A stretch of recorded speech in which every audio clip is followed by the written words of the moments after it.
지난달 생산과 투자, 소비 등 3대 경제 지표가 일제히 감소했습니다. 정부가 조만간 경기가 저점을 찍고 상승할 것이란 이른바 경기 바닥론에 힘을 싣고 있지만 실물 지표는 여전히 부진한 모습입니다. 국민연금공단이 이사 해임과 선임 등의 내용을 담고 있는 경영참여 주주권 가이드라인에 대해 좀 더 보완하겠다며 결론을 내리지 못했습니다. 가이드라인을 원안대로 확정할 경우 재계와 충돌이 불가피할 것으로 보이자 일단 한 발 물러선 모양새지만 결론이 나지 않은 만큼 갈등의 불씨는 여전히 남아있다는 평가입니다. 일본의 수출 규제를 둘러싼 우리나라와 일본의 통상당국 협의가 다음 달 본격적으로 시작됩니다. 12월 셋째 주 일본 도쿄에서 만나 국장급 회의를 열기로 했는데 지난 7월 이후 지속된 한일 갈등 해결에 돌파구가 마련될지 주목됩니다. 서울 용산구 한남 3구역 재개발 사업의 시공사 입찰에 참여해 과열 수준을 벌인 대형 건설사 3곳에 대해 검찰이 수사에 공식 착수했습니다. 입찰 무효 통보를 받은 조합은 사업 입찰 방식을 놓고 고심을 거듭하고 있습니다. 이상 오늘의 헤드라인이었습니다.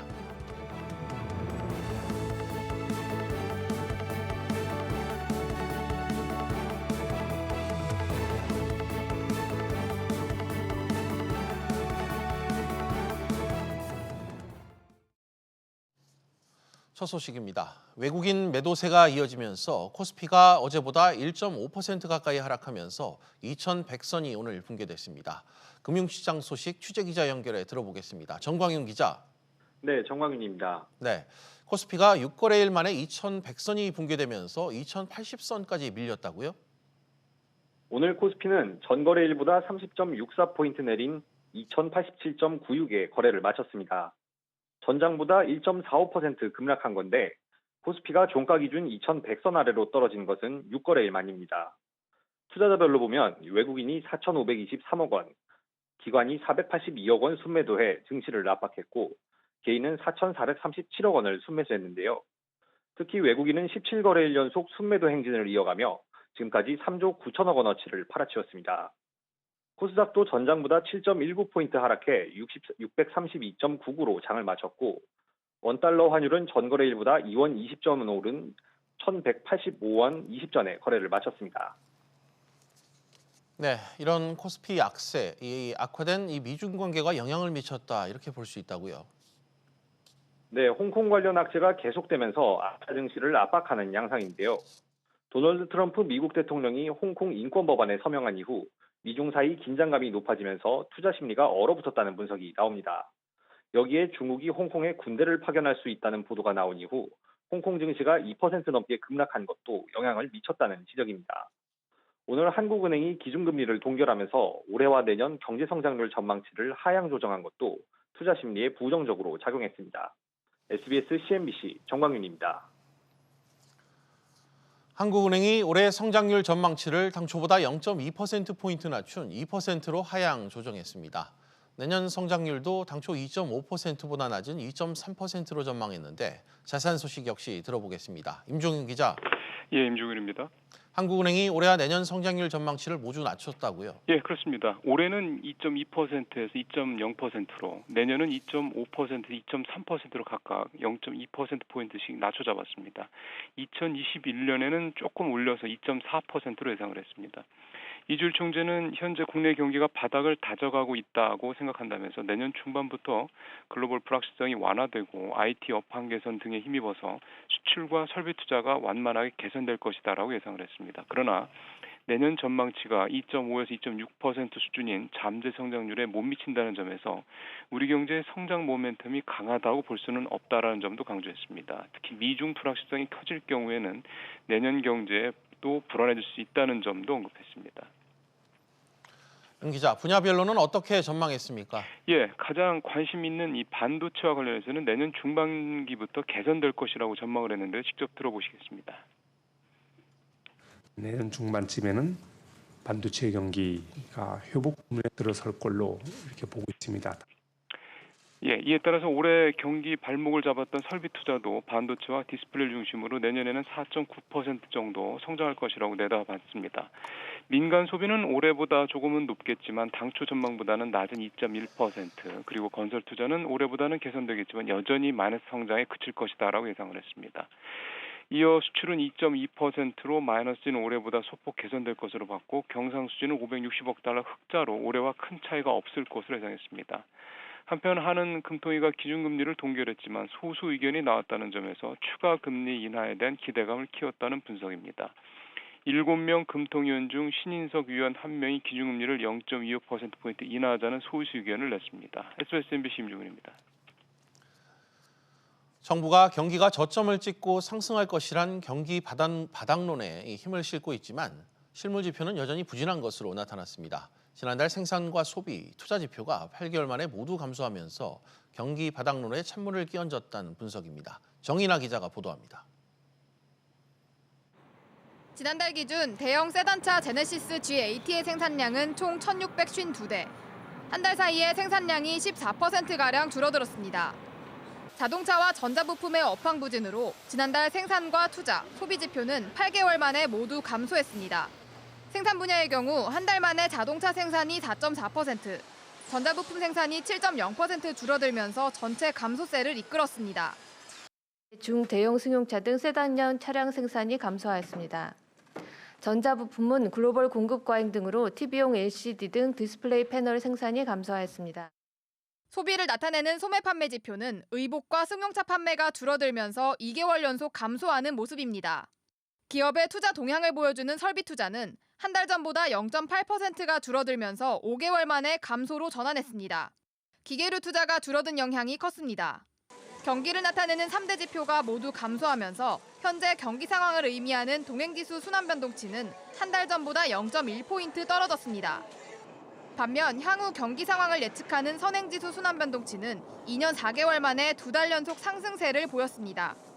11월 달, 12월 달에 그 수출 동향이라든지 이런 걸 조금 더 두고 봐야지 확실히 알 수가 있고 완전한 회복세다 이렇게 보기는 어렵다 이렇게 생각이 듭니다. 통계청은 선행지수 순환변동치가 실제 경기 상승으로 이어질지에 대해선 좀 더 지켜봐야 한다고 언급했습니다. SBS CNBC 정인아입니다. 다음은 산업계 소식입니다. 한진그룹이 오늘 임원 인사를 발표했습니다. 조원태 회장 취임 이후 7개월 만에 이뤄진 첫 정기 임원 인사인데요. 자세한 내용 취재기자 연결해 들어보겠습니다. 이한나 기자. 네, 이한나입니다. 네, 먼저 한진그룹 이번 인사 주요 내용부터 전해주시죠. 네, 대한항공에서는 우기용 대표가 사장으로 승진하는 등 부사장 3명, 전무 6명 등 모두 10명이 승진했습니다. 주식회사 한진, 한국항공 등 계열사 CEO도 교체됐습니다. 한진 측은 젊고 유능한 인재를 중용해 신속한 의사결정과 미래 성장을 위한 경쟁력 강화를 도모했다고 이번 인사 배경을 설명했습니다. 이 기자, 이번 인사에서 이 직위 체계를 단순화하면서 임원 수도 크게 줄였다고요? 네, 한진그룹은 이번 인사를 통해 사장이와 임원 직위 체계를 간소화했습니다. 기존 6단계에서 4단계로 줄였는데요. 사장, 부사장, 전무 A, 전무 B, 상무, 상무보 이 구성에서 전무를 한 단계로 줄이고 상무보를 없앴습니다. 이 과정에서 임원 수가 20% 이상 줄었습니다. 또 복귀 여부에 이목이 쏠렸던 이 조현아 전 부사장은 이번 인사에 포함이 됐습니까? 네, 조현아 전 대한항공 부사장은 이번 인사 명단에 포함되지 않았습니다. 조 전 부사장은 지난해 4월 동생인 조현민 한진칼 전무의 물컵 갑질 사건으로 경영일선에서 물러난 바 있습니다. 일각에서는 이번 인사에서 조현아 전 대한항공 부사장이 복귀할 것이라는 관측이 나오기도 했지만 명단에 오르지 못했습니다. SBS CNBC 이한나입니다. 성동 조선해양이 청산 위기 앞에서 살아날 기회를 잡았습니다. 네 번째 매각 시도 끝에 오늘 매각 양해각서가 체결됐다고 하는데요. 연내 계약 마무리 가능성이 더 높아졌다고 합니다. 자세한 내용 역시 취재기자 연결해 알아보겠습니다. 안지혜 기자. 네, 안지혜입니다. 네, 성동조선의 새 주인이 될 회사, 그러니까 오늘 매각 양해각서를 체결한 곳은 어딘가요? 네, HSG중공업 그리고 큐리어스 컨소시엄입니다. HSG 컨소는 오늘 오후 성동주선 해양의 매각 주관사와 인수 양해각서를 체결했습니다. 지난 18일에 우선 협상 대상자로 선정된 지 10여일 만인데요. HSG 컨소는 오늘 협약에 앞서서 인수 금액의 5%에 해당하는 150억 원가량을 보증금으로 냈습니다. 성동주선의 인수가는 3천억 원에 못 미치는 것으로 알려졌습니다. 안 기자, 그런데 이 양해각서 체결 과정에서도 위기가 있었다고요? 그렇습니다. 당초 이 성동주선해양의 매각 양해각서 체결 예정일은 지난 26일이었는데요. 하지만 오늘로 연기가 됐습니다. 컨소시엄과 매각 주관사 간의 계약서 문구 조율을 놓고 이견이 있었기 때문입니다. 때문에 오늘 기한도 못 맞출 경우에는 자칫 성동주선이 사실상 마지막 회생 기회를 살리지 못하는 게 아니냐 이런 우려가 나오기도 했습니다. 네, 그럼 본계약 체결까지는 어떤 절차가 이제 남아 있나요? 네, HSG 컨소시엄은 이르면 다음 주부터 성동주선에 대한 현장 실사를 진행합니다. 이후 다음 달 본계약까지 인수금액의 5%를 추가로 납부할 계획인데요. 내년 초에 나머지 잔금을 모두 납부 완료하면 인수는 마무리가 됩니다. 현재로서는 특별한 변수가 없으면 성동주선해양이 사수 만에 기사 회생할 가능성이 높아졌습니다. SBS CNBC 안지혜입니다. 서울 용산구 한남 3구역 시공사 입찰에 참여한 건설사에 대해 검찰이 수사에 착수했습니다. 입찰 무효 통보를 받은 조합은 사업 입찰 방식을 놓고 고심하고 있다고 합니다. 자세한 내용 취재기자 연결합니다. 강상 기자, 입찰 참여 건설사에 대해 검찰이 수사에 착수했다고요? 네, 검찰은 서울시가 동시정비법 위반 혐의로 현대건설, GS건설, 대림산업에 대해 수사 의뢰한 사건을 배당했다고 밝혔습니다. 앞서 국토교통부와 서울시는 한남 3구역 재개발 사업에 대해 도시정비법 등 현행법령 위반 소지가 있는 20여 건을 적발하고 검찰에 수사를 의뢰했습니다. 도시정비법은 재개발 사업의 시공사 선정 과정에서 이 재산상 이익을 제공하거나 제공을 약속하는 행위를 금지하도록 규정하고 있습니다. 국토부는 이들 건설사가 제안한 사업비, 이주비와 관련한 무이자 지원은 재산상의 이익을 직접적으로 제공하고 분양가 보장 등 공약도 간접적으로 재산상 이익을 약속하는 만큼 법령 위반 행위에 해당된다고 밝혔습니다.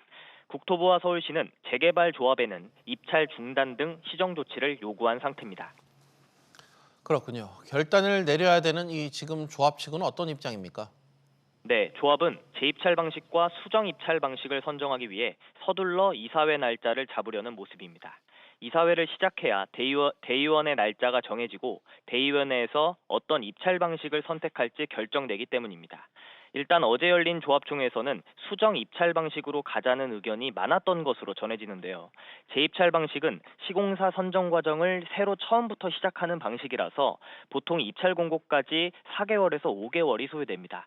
반면 수정 입찰은 입찰 공고를 할 필요가 없기 때문에 빠르면 1, 2주 내에도 끝날 수 있습니다. 종합 인허가권을 가진 서울시의 권고를 받아들이는 의미로 수정 입찰 방식을 선택할 것이란 관측도 함께 나옵니다. SBS CNBC 강산입니다. 다음 달이면 일본이 수출 규제 조치를 시행한 지 6개월째로 접어듭니다. 이런 가운데 한일 수출 규제 관리 정책 대화가 3년 만에 재개된다고 하는데요. 취재 기자 연결해 알아보겠습니다. 오정인 기자. 네, 오정인입니다. 네, 양국 간의 이 정책 대화 3년 만에 열린다고요? 그렇습니다. 수출관리정책대화는 지난 2016년 6월 이후 단 한 번도 열리지 않았습니다. 일본 정부는 지난 7월 수출규제 조치 시행 근거 중 하나로 양국 정책대화가 중단된 점을 지목한 바 있습니다. 양국은 다음 달 4일 오스트리아 빈에서 사전회의를 갖고 셋째 주 중으로 정책대화를 개최할 예정입니다. 네, 최종적인 목표는 7월 1일 발표하고 7월 4일 이후에 취해진 양국 간의 수출 관리에 관한 조치들이 그 이전 상황으로 돌아가는 것을 목표로 하고 있습니다. 오 기자, 일본 측 반응은 지금 어떻습니까?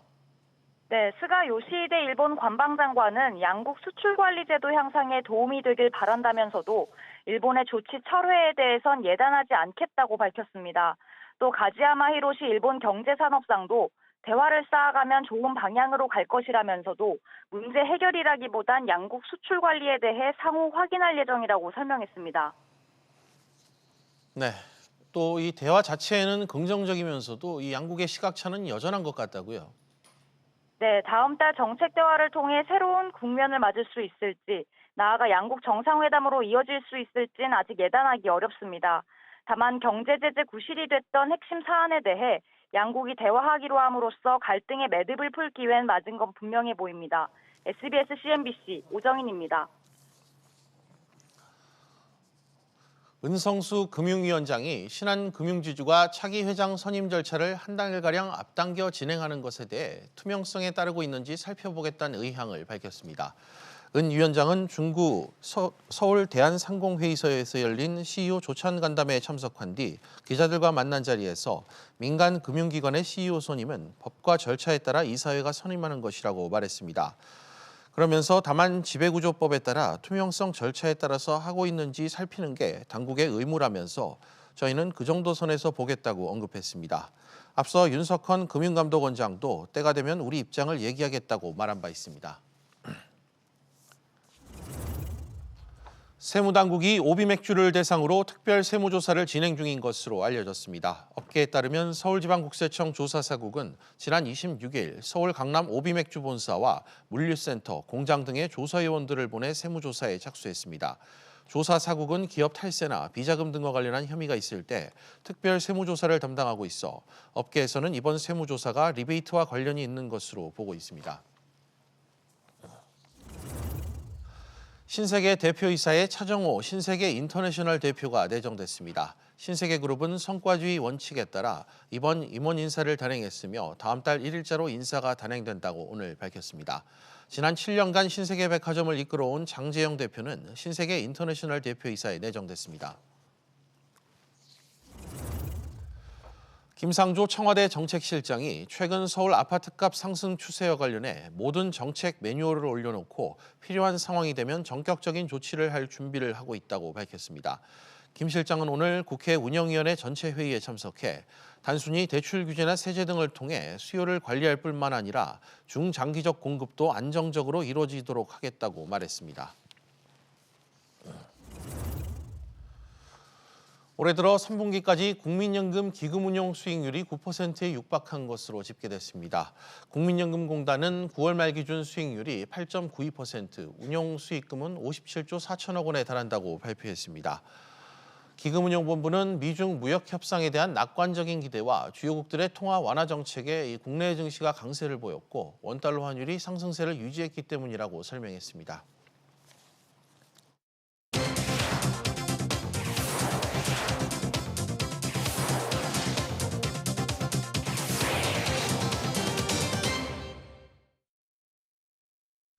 한 주간 뉴스의 중심에 있었던 재계 인물과 이슈에 대해 알아봅니다. BGN 후 시간입니다. 산업부 최나리 기자 나와 있습니다. 최 기자, 혁신 요즘 기업들의 상당한 이 화두이지 않습니까? 구광모 LG그룹 회장이 이번 주 이 혁신과 이 변화에 방점을 둔 인사를 단행했다고요? 네, 구광모 회장 취임 후 두 번째로 이뤄진 이번 인사 핵심은 세대 교체였습니다. 지난해 말 11명을 교체했던 최고 경영진의 추가 교체가 이뤄졌고요. 30대 여성 임원을 포함해 그 신임 임원 106명을 선임했습니다. LG그룹은 중장기적 관점에서 차세대의 사업가를 육성하고 새로운 시각에서 과감한 도전을 통해 빠른 혁신을 위한 것이라고 설명했습니다. 네, 구광모 회장의 뉴 LG가 드디어 좀 구체화된다 이렇게 봐도 될까요? 네, 구 회장은 인공지능과 빅데이터, 로봇, 그리고 5G 등 미래 먹거리 분야의 사업 경쟁력 확보를 강조해 왔는데요. 이번 인사를 통해 디지털 트랜스포메이션 등 사업 환경 변화에 대처하기 위한 인적 쇄신을 모색한 것으로 풀이가 됩니다. 네, 또 이 게임업계 혁신의 대표 주자죠. 김택진 대표 이야기도 가져오셨네요. 이 리니지 2M 출시 전에 김 대표가 이 따라올 수 없는 게임을 만들겠다 이렇게 호언장담을 해온 게 화제라고요? 네, 김택진 대표가 이끄는 그 NC소프트가 이틀 전 대형 신작 모바일 게임 리니지 2M을 내놨습니다. 앞서 김 대표는 리니지 2M은 더 이상 따라올 수 없는 그런 게임이라며 향후 몇 년간은 기술적으로 리니지 2M을 따라올 수 있는 게임은 없을 것이라고 소개한 바 있는데요. 신작 리니지 2M에 대해 일단 기술적으로 앞서 있다는 평가가 나오고 있습니다. 리니지 2M은 모바일 게임 최초로 그 게임 캐릭터들이 실제 부딪히는 듯한 충돌 처리 기술을 선보였고요.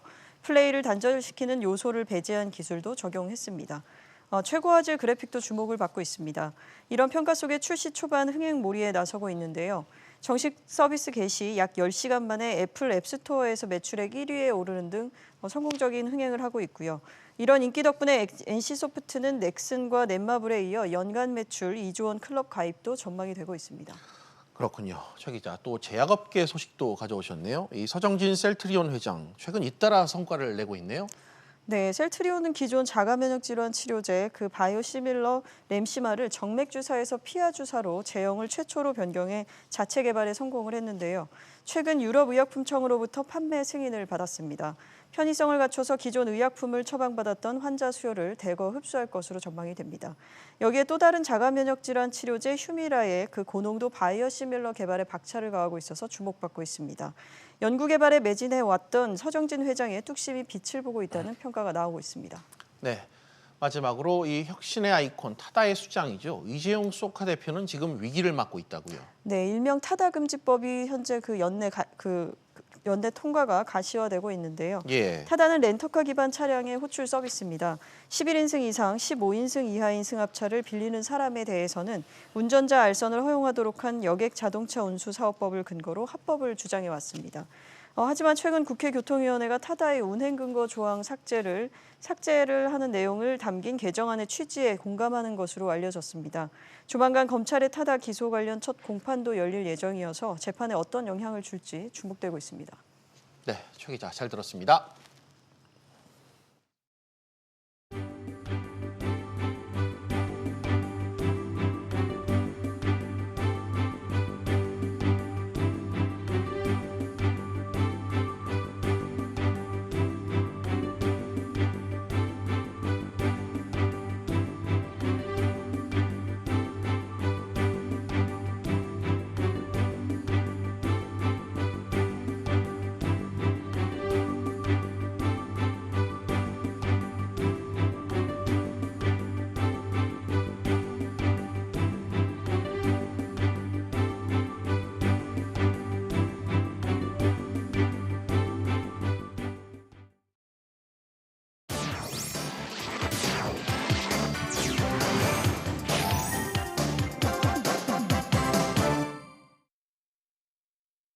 주요 이슈를 체크해보는 시간, 이슈 체크 오늘입니다. 그럼 먼저 첫 번째 이슈부터 보도록 하겠습니다. 화면 보시죠.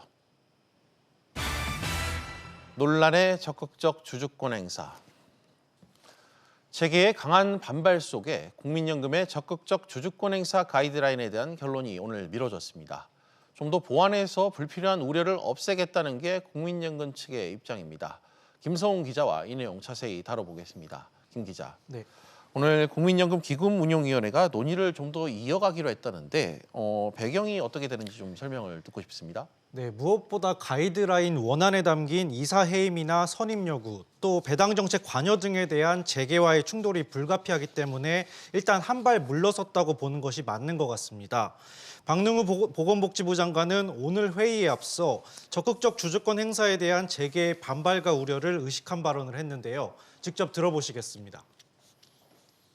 경영에 개입하거나 간섭하려는 의도가 전혀 없습니다. 오로지 기금의 장기 수익성을 위해서만 주주권을 행사할 것입니다. 박 장관은 회의를 마친 뒤에도 불필요한 불안과 우려가 발생하지 않도록 중점 관리 대상 선정 기준과 예상하지 못한 우려 사안 등을 구체화하기로 했다고 설명했습니다. 네. 추가 논의를 통해 주주권 행사 기준을 좀 더 세세하게 다듬겠다는 건데 재계 반발을 잠재울 수 있을지는 미지수입니다. 김 기자, 국민연금의 이 주주권 행사를 둘러싼 논란 이렇게까지 커지는 이유가 뭔지 역시 궁금한데요. 네, 국민연금은 지난해 7월 수탁자 책임에 관한 원칙, 즉 스튜어드십 코드를 도입했는데요. 후속 조치를 담은 가이드라인을 만들고 지난 13일 공청회에서 그 내용을 공개했습니다. 먼저 기업의 배당 정책과 임원의 보수 한도와 관련해 집중투표제 배제 규정 삭제 제한이나 이사회내 각종 위원회 설치를 제한할 수 있도록 했는데요. 이런 제안이 상법과 충돌한다는 지적이 나왔습니다. 예. 또 기업 경영진의 횡령이나 배임 등 사익 편취에 대해서는 이사 해임을 제한할 수 있는 방안이 담겼는데요. 네. 재계에서는 기업 정관 등에 따라 검찰 조사로도 해임할 수 있는 사안인데 국민연금이 주주권을 행사하는 것은 과도한 경영 개입이라는 우려가 나왔습니다. 또 이사의 임기를 정관에 규정하도록 하는 내용도 가이드라인에 포함됐는데 상법상 의무사안이 아니라는 목소리도 나오고 있습니다. 직접 들어보시겠습니다. 시행령을 개정하겠다는 것이거든요. 그 논의가 일단 없었고요. 기업 가치를 훼손하거나 주주 권익을 침해하는 경우에 충돌되는 부분에 상위법들하고 논의가 있어야 되겠고. 기자, 결국 이 추가 논의가 앞으로 어떻게 진행되는지가 좀 궁금한데 오늘 회의에서 의결된 안건은 그럼 뭐가 있었습니까? 네, 기금을 위탁운용사에 위임하는 내용과 관련된 안건들이 2건 의결됐습니다. 예. 먼저 위탁운용사에 의결권을 넘기는 내용인데요. 국내 주식 투자기업 가운데 100% 위탁운용 투자기업의 의결권 행사를 각 위탁운용사의 보유 지분율만큼 위임하기로 했습니다. 다만 주식 매수 청구권이 발생하는 인수합병 안건이나 중점관리 사안, 예상하지 못한 우려 사안과 관련된 추총 안건은 제외됩니다. 또 위탁 운용사를 선정할 때 스튜어드십 코드를 도입한 운용사에는 가점을 주기로 했는데요. 가점 부여에 대한 세부 방안은 스튜어드십 코드가 안착된 이후에 다시 논의하기로 했습니다. 네, 김 기자 잘 들었습니다. 네, 그럼 다음 이슈로 넘어가겠습니다. 두 번째 이슈입니다. 국회 문턱 못 넘는 탄력근로제. 내년부터 주 52시간제를 시행해야 하는 중소, 중견기업들은 그동안 탄력근로제 확대 등 보완 입법을 줄기차게 요구해왔습니다. 극적인 반전이 없는 한 사실상 국회를 통과하기 어렵다는 게 지금 중론입니다. 취재기자와 지금 상황 짚어보도록 하겠습니다. 김현우 기자 나와 있습니다. 김 기자, 네. 탄력근로제 확대를 내용으로 하는 이 보완 입법이 연내 통과가 지금 어려운 상황이라고요? 네, 그렇습니다. 여야가 탄력 근로제 확대 범위를 놓고 갈등을 빚고 있습니다. 정부와 여당은 탄력 근로제 단위 기간을 현행 3개월에서 6개월로 늘릴 계획인데요. 자유한국당 등 보수 야당에서는 단위 기간을 1년까지 늘리자는 입장입니다. 또 근로시간에 제한을 두지 않는 선택 근로제 기간도 1개월에서 3개월로 확대하자고 요구하고 있습니다. 이런 여야 대립 때문에 오늘 국회 본회의가 열렸지만 탄력 근로제 확대하는 환경노동위원회에서 논의조차 못했습니다. 이대로는 다음 달 9일 정기국회가 종료되기 전까지 처리가 어려운 상황입니다. 홍 기자, 극적으로 좀 처리될 가능성 조금도 없는 겁니까? 일단 자유한국당 소속의 김학용 국회 환경노동위원회 위원장은 탄력 근로제는 6개월, 선택 근로제는 3개월로 연장하는 타협안을 제시했습니다. 여당이 정기국회 종료 전까지 타협안에 합의하면 자신의 직권으로 처리하겠다고 강조했습니다. 하지만 여당과 정부가 타협안을 수용할 의사는 아직 없는 것으로 보입니다. 어제 기자간담회에서 이목희 일자리위원회 부위원장은 선택 근로제 등은 나중에 논의하고 우선 탄력 근로제부터 개선해야 한다고 말했습니다. 여당이 타협안을 수용하더라도 개정안을 올해 통과시키기에는 시간이 부족하다는 지적이 있습니다. 기자, 또 이 여당과 야당이 합의점을 찾지 못하는 이유 중 하나가 노동계의 반발 때문이라고요? 네, 그렇습니다. 노동계는 탄력 근로제 확대 자체에 반대하고 있습니다. 특히 선택 근로제까지 확대하면 52시간제는 무력화되고 장시간 근로가 근절되지 않는다고 주장하고 있습니다. 선택 근로제는 일주일 동안 최장 근로시간 규제가 없습니다. 그래서 극단적인 예로 일주일 동안 24시간 근무를 매일 시키더라도 기업은 선택 근로제를 내세워 처벌을 피할 수 있습니다. 민주노총은 국회 상임위에서 탄력 근로제 확대가 논의되면 바로 총파업에 들어가기로 방침을 세웠습니다. 그렇군요. 이 중소, 중견기업은 이 보완책이 부족하다. 이런 불만이 점차 또 커지고 있다고요? 네, 중소기업들은 탄력 근로제 기간을 1년으로 확대하는 야당안을 지지하고 있습니다. 탄력 근로제 기간이 1년이 되면 반년 동안은 직원들에게 지금 방식대로 일을 시킬 수 있습니다. 또 중소기업들은 52시간제 도입을 1년 더 늦춰주기를 원하고 있는데요. 52시간제가 도입되면 중소기업들의 부담이 크게 늘어나지만 중소기업 3곳 중 2곳 정도는 아직 준비가 안 됐다는 이유입니다. 정부는 1년 동안 처벌을 유예하는 계도 기간을 주겠다고 약속했지만 중소기업은 실효성이 없다고 보고 있습니다. 네, 김 기자 잘 들었습니다. 네, 비즈플러스 계속해서 집중진단 시간으로 이어가겠습니다. 집중진단은 시청자 여러분들도 유료 문자 100원으로 의견 보내주시면 실시간 방송에 참여하실 수 있습니다. 샵 3698번으로 많은 참여 부탁드리겠습니다.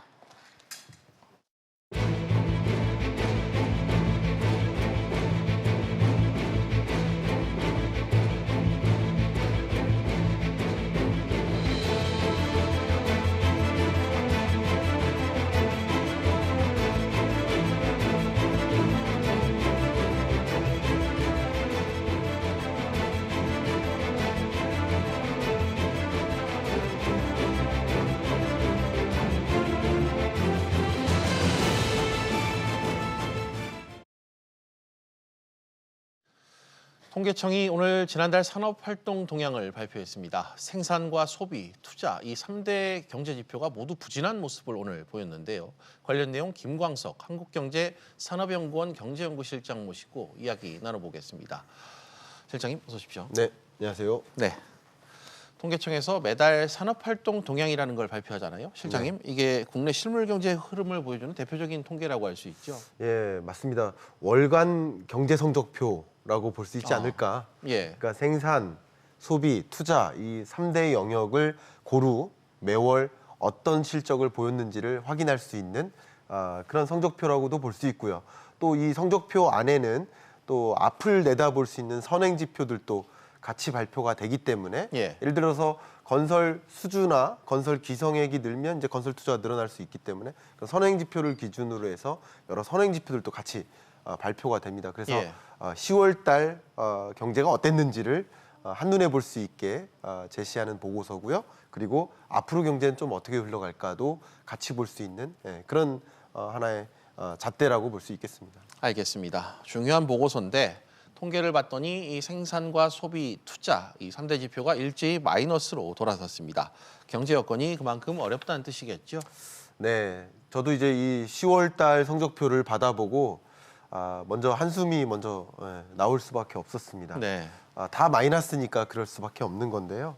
생산 같은 경우도 전월보다 0.4%나 줄었고요. 그 생산 중에서도 광공업에 해당되는 특히 이제 자동차 생산이 많이 줄었습니다. 그리고 이제 서비스업 같은 경우는 도소매업의 영역에서 많이 주는 것으로 확인이 됐습니다. 물론 반등의 여지들도 있습니다. 주로 이제 반도체 같은 것들, 숙박 음식점업 이런 영역에서는 이제 반등의 모습도 보이고는 있지만 전반적으로 주는 양상이 좀 뚜렷하게 나타났었고요.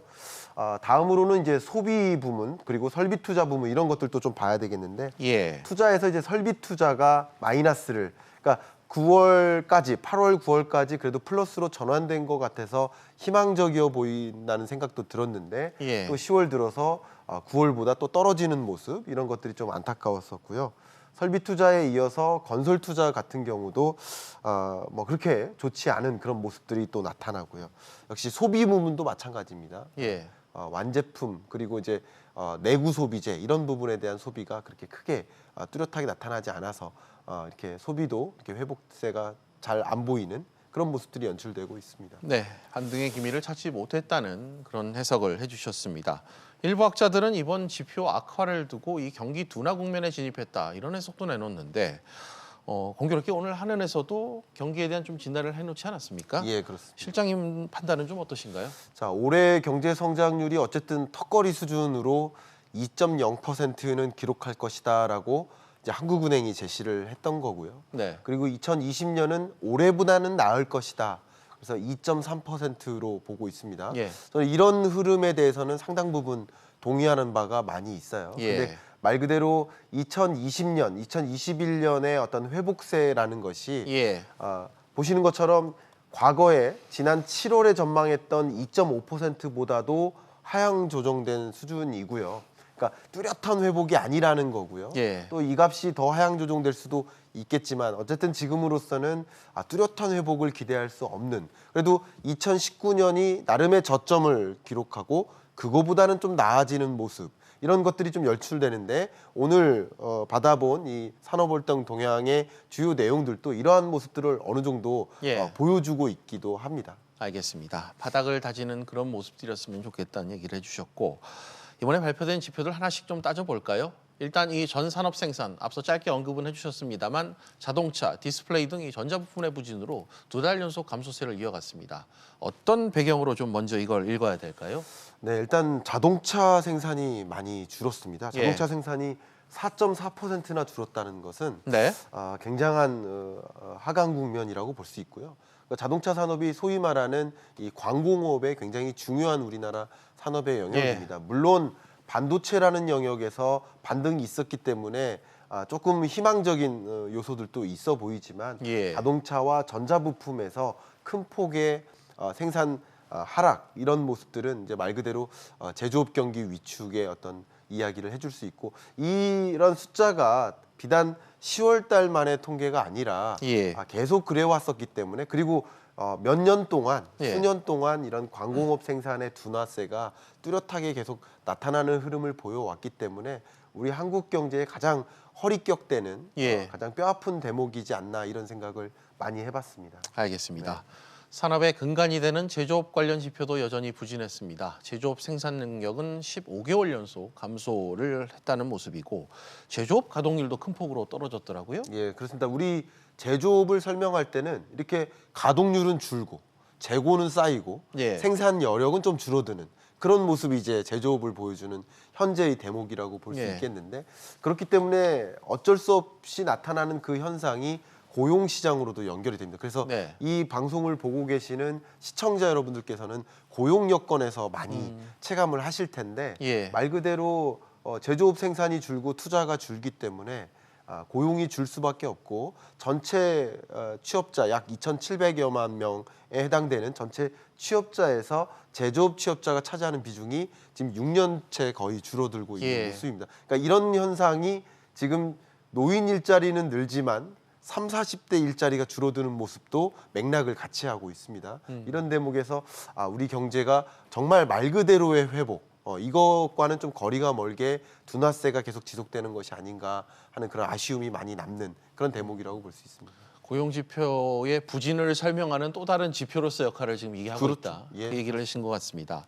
제조업 부진은 말씀 방금 하신 것처럼 이 재고율에서도 나타나는 것 같습니다. 전월보다 2.4%포인트 늘어났는데 뭐 이거는 기업들이 재고 처리에 어려움을 겪고 있다. 뭐 이런 뜻이겠죠. 결국 가동률이 떨어지는데 반대로 재고율은 높아져 다시 말해 물건이 안 팔려. 이 네. 재고가 쌓이는 악순환이 좀 반복되고 있다. 이런 네. 뜻인 거죠. 그러니까 우리 범국민적인 경제 상식 하나가 우리나라는 수출 의존도가 높다. 예. 대외 의존도가 높은 나라다. 이렇게 알고 계시잖아요. 예. 맞습니다. 그러니까 이제 지금 재고율이 이렇게 계속 재고율도 조정된다거나 예. 그리고 말 그대로 가동률은 떨어진다든가 이런 모습들은 안 팔린다는 뜻인데 예. 안 팔리니까 추가적인 생산을 할 필요가 없어지는 거잖아요. 네네. 그럼 앞으로의 생산도 뚜렷하게 개선되기는 어렵다는 것을 보여주는 거예요. 예. 지금 재고가 많이 쌓여 있으니까 추가적인 생산이 필요 없는 거잖아요. 그렇죠. 근데 이런 모습은 바로 수출에서 문제점을 해석해 봐야 되지 않나 생각이 되는데 뚜렷하게 2018년과 2019년이 둘 다 안 좋은 해였어요. 네.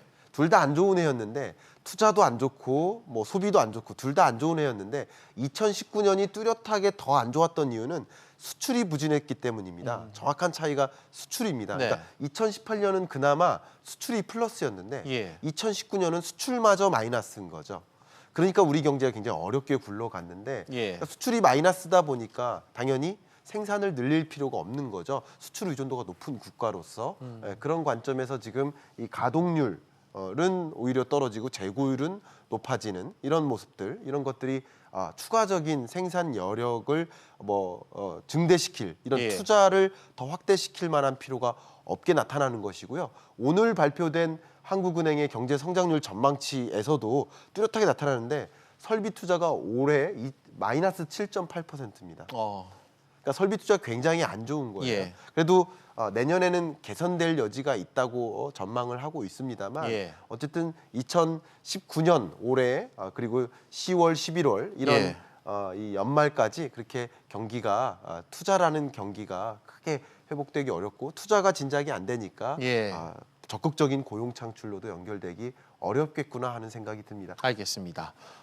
실장님과 지금 생산 파트 짚어봤고요. 투자도 좀 들여다보겠습니다. 일단 이 설비 투자는 4개월 연속 상승세를 보이다 반전됐습니다.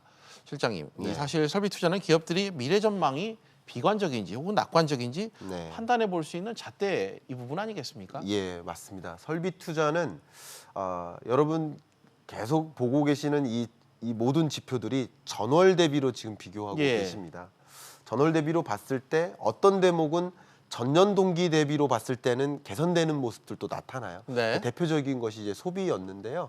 그러니까 설비 투자 같은 경우는 전월 대비나 전년 동기 대비나 네. 둘 다 마이너스라는 것이 굉장히 안타까운 영역이고요. 그러니까 예. 설비 투자는 말 그대로 경제의 엔진이다라고 볼 수 있어요. 그러니까 투자가 진작되면서 기업들이 공장 설비도 늘리고 기계 수주도 많이 하고 해서 예. 앞으로 생산을 이만큼 늘리자. 그러니까 이제 고용도 많이 창출할 수 투자가 있는. 돼야 생산이 되는. 그렇죠. 예. 엔진과 같은 역할을 하는데 투자 자체가 반짝 플러스로 올라왔다가 다시 마이너스로 전환되는 대목이 조금 아쉬웠습니다. 설비 투자라도 10월 달에 좀 플러스로 계속 유지했으면 하는 마음이 있었는데 이거마저 이제 하락했기 때문에 쉽게 말하면 10월 달 투자가 이렇게 줄었으니 11월 달 고용이 회복되기가 어려운 모습이지 않을까. 그러니까 투자가 바로 고용의 선행지표격이기 때문에 고용 회복세가 그렇게 뚜렷하지 않겠다. 특히 제조업 고용이 뚜렷하게 연결되기 어렵겠구나 하는 그런 생각도 앞으로도 이제 드는 대목인 거죠. 알겠습니다. 추가적으로 이 투자 파트를 조금 다시 짚어보니까 아까 말씀하신 전월비 말고 이제 전년으로 봤을 때 추세적으로 보니까 또 이 누적으로 또 보니까 올해 전체로는 또 증가율이 마이너스로 나타나더라고요. 당분간 좀 반등 가능성이 좀 낮은 건가요? 이 부분은 어떻게 봐야 될까요? 네, 올해 아까 한국은행의 설비 투자 증감률이 마이너스 7.8%였다라고 한다면 지금 이제 11월 말이잖아요. 그러면 거의 이 분야별 전망 숫자, 올해에 해당하는 이 숫자는 거의 여기서 크게 변동이 없다고 보시면 좋아요. 근데 이제 지금 보시는 것처럼 이 설비 투자가 마이너스 7.8%입니다. 그러면 우리 경제를 뜯어보면 뭐 어떤 우리 몸으로 생각해도 뭐 간은 좋은데 심장은 안 좋고 뭐 근력은 좋고 이럴 수도 있는데 그중에 가장 안 좋은 게 설비 투자라는 거예요. 설비 투자가 마이너스 7.8% 굉장히 안 좋다는 거예요. 근데 앞에 계속 강조했지만 다른 것들은 덜 중요할 수 있어 상대적으로. 근데 투자는 경제의 엔진인 것처럼 투자가 저렇게 마이너스니까 결국은 이제 하반기에 나머지 여건이 그렇게 뚜렷한 개선이 없다. 근데 내년에 이제 기대되는 대목은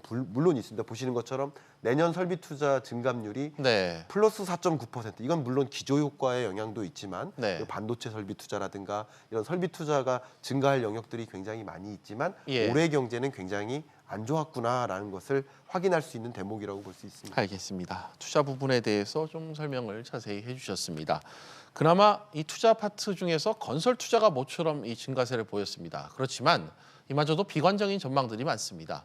여전히 정부가 생활 밀착형 SOC 투자에 주력하고 있는 이 상황에서 건설 부문에서 대규모 투자를 이끌어내기가 어렵다는 이 진단 때문인데요. 관련해서 이 부분에 대한 의견은 좀 어떠십니까? 자, 건설 투자를 이제 굉장히 통계적이지만 말씀을 드려보면 두 가지로 쪼갤 수 있어요. 부문별로 이제 공공이냐 민간이냐. 또 다른 방법이 있는데 토목이냐 건축이냐. 그러니까 토목과 건축을 합해서 건설 투자라고 하는 거죠. 통계적으로는 그렇습니다. 근데 이제 토목과 건축 중에 이 토목이 바로 SOC 투자에 해당되는 거예요. 근데 SOC 투자만 늘어난다고 건설 투자가 늘어나기는 어려운 구조인 거죠. 그러면 이제 SOC 투자가 늘어났다고 해서 건설 투자로 연결되면 좋으나 지금 이 건축 투자 자체가 위축되는 구조이기 때문에 이게 건설 투자가 플러스로 전환되기 어렵다고 보는 거고요. 앞에 잠깐 한국은행의 경제성장률 전망치를 제시했지만 재밌게도 이게 재밌는 대목은 아니죠. 재밌게도 건설 투자는 내년에도 마이너스라는 거예요. 내년에도 건설 투자 부문은 올해 마이너스 4.3인데 내년 전망치도 마이너스 2.3. 그러니까 내년도 안 좋겠다는 거예요. 그러니까 건설 투자가 뚜렷하게 회복되기 어렵다고 보는 건데 이런 대목에서 이 건설 투자의 반쪽, 그러니까 SOC 투자는 플러스로 유지하는 모습은 보여요. 그러나 지금 이 반쪽에 해당하는 주택 경기, 주택 경기는 가동할 만한 모든 정책들을 다 레디 시켜놓고 준비시켜놓고 필요시에 어떤 서울을 중심으로 주택 가격이 너무 가파르게 상승하면 또 뭔가 제약을 주겠다 하는 그런 준비까지 발표를 했지 않습니까? 그런 대목에서 이 건설 투자 증가세가 뚜렷하게 나타나기가 어렵다. 주택 경기가 하락하면 건설사들이 적극적으로 건설 투자를 할 수가 없습니다. 가격이 하락하는데 누가 더 많이 공급하려 합니까? 마진율을 생각하기 때문에 그렇기 때문에 건설 투자가 뚜렷한 회복을 보이긴 어렵겠구나. 가장 2020년에 가장 뼈아픈 대목이 건설 투자가 되겠구나 하는 것들이 이제 보여지는 것이죠. 이 부분은 좀 정책과도 맞닿아 있다는 부분을 간접적으로 좀 지적을 해주셨습니다. 이런 가운데 향후 경기 상황을 가늠해 볼 수 있는 선행지수 순환 변동치가 상승했다고 합니다. 이를 두고 이 통계청에서는 경기 전망과 관련해 긍정적인 신호가 강해졌다 이런 판단을 내리고 있는데 실장님, 현 경기 상황을 보여주는 지표인 이 동행지수 순환 변동치는 하락세 아닙니까? 판단 자체가 좀 낙관적이다 그런 또 생각도 섣불리 좀 신중하게 한다면 할 수 있겠는데 예. 이 엇갈린 지표를 어떻게 봐야 될까요? 이제 경기 종합 지수에서 여러 가지 또 예. 지수들이 있는데 그 중에 하나가 이제 동행 지표가 있고 선행 지표가 네. 있는 겁니다. 근데 동행 지표는 또 하락한 거예요. 그러니까 2019년 10월 동행 지표, 그러니까 2019년 10월은 좋지 못했던 거죠. 예. 전월보다도 안 좋고 계속 안 좋았습니다. 근데 지금 이 그래프에서 보시는 것처럼 선행 지수는 반등을 했는데요. 예. 98.7로 반등했죠.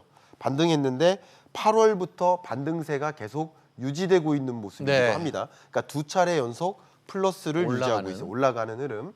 그러니까 이게 좀 상반된 모습인데 현재 경제는 안 좋아지고 있다. 예. 그러나 앞으로는 좋아질 것이다라고 보는 거예요. 이 대목, 이 그래프를 그대로 해석을 하자면. 예. 그래서 이 그래프 그대로만 해석을 하자면 2019년 10월까지는 굉장히 안 좋았다. 네. 그러나 11월, 12월부터는 개선될 여지가 있다. 그래서 어떻게 보면 이 지표를 가지고 해석을 해보자면 바닥을 다지고 있구나. 네, 회복으로의 전환은 있지만 여전히 100 밑을 맴돌고 있잖아요. 그렇죠. 뚜렷한 회복은 아니다. 그러나 어쨌든 경기 저점에서는 회복되는 국면일 수 있구나. 그리고 오늘 한국은행의 경제성장률 전망치에서도 드러나듯이 그래도 올해보다는 내년이 낫다. 이런 여러 가지 대목이 그래도 올해의 그 저점에서는 그래도 회복 국면으로 갈 수 있겠구나 하는 조금 기대도 해볼 수 있는 대목이라고 볼 수 있습니다. 정책 당국의 메시지와 또 오늘 통계청의 지표가 일관성을 갖고 이렇게 좀 보여주는 그런 네. 대목인 것 같습니다. 사실 대부분의 전문가들이 지적했던 것들이 이 국내 산업 경쟁력 강화를 위해선 기업들의 앞서 저희가 지적했던 투자 활력을 높이는 정책 마련이 시급하다. 바로 이 부분입니다. 실장님께서도 뭐 동의하실 것 같고 끝으로 향후 경기 전망, 이 투자 측면과 좀 연관지어서 한 말씀 부탁드립니다. 네. 가장 중요하게 바라볼 수 있는 것이 이제 예산안이라고 볼 수 있는데 현재로서는 나라 살림살이를 어떻게 가져갈까를 볼 수 있는 중요한 잣대가 이제 예산안인데 이제 예산안이 최종적으로 확정될 시점이 이제 거의 얼마 안 남은 상황입니다. 그렇죠. 그러면 이제 좀 기대를 해볼 필요가 있겠는데 이 부분에 대해서 우리 한국 경제가 굉장히 어려운 경제다라는 것은 시청자 여러분들이 모두 다 동감하고 계시고 뭐 중소기업 대표님, 청년, 알바생, 주부 모두가 동의하고 있는 대목이에요. 역시 여야도 다 동의하고 있는 대목입니다. 그래서 예산을 더 확장적으로 집행해서 경기 부양을 하는 데 초점을 두도록 하는 그런 방향성이 뚜렷하기 때문에 그런 대목에서 특히 정부가 중점을 두고 있는 부분 주로 이제 소재, 부품, 장비 국산화라든가 DNA 영역이죠. 데이터 또 5G 그리고 AI 이런 영역에 투자를 또 진작시켜서 기업들이 민간 투자도 좀 많이 같이 맞물릴 수 있도록 해서 설비 투자가 플러스로 전환될 수 있도록 하는 움직임들도 보여지고 있으니까요. 그런 대목에서 투자의 어떤 관전 포인트를 가져가시면 어떨까 하는 생각을 전해드립니다. 알겠습니다. 오늘 실장님과 말씀은 여기까지 하도록 하겠습니다. 나와주셔서 오늘 고맙습니다. 네, 감사합니다.